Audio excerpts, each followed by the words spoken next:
God, I come to you from the middle of my mess, not the end of it. I feel bruised, tired, and overlooked, but I choose to believe you are still good when life is not. You saw Joseph in the pit, and you see me here.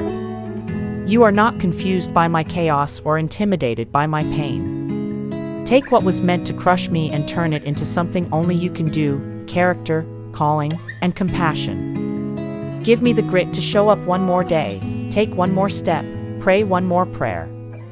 Strengthen my hands when I want to quit, steady my mind when fear shouts louder than faith, and anchor my heart in the truth that you will bring good from this. I will not give up, because you have not given up on me. In Jesus' name, amen.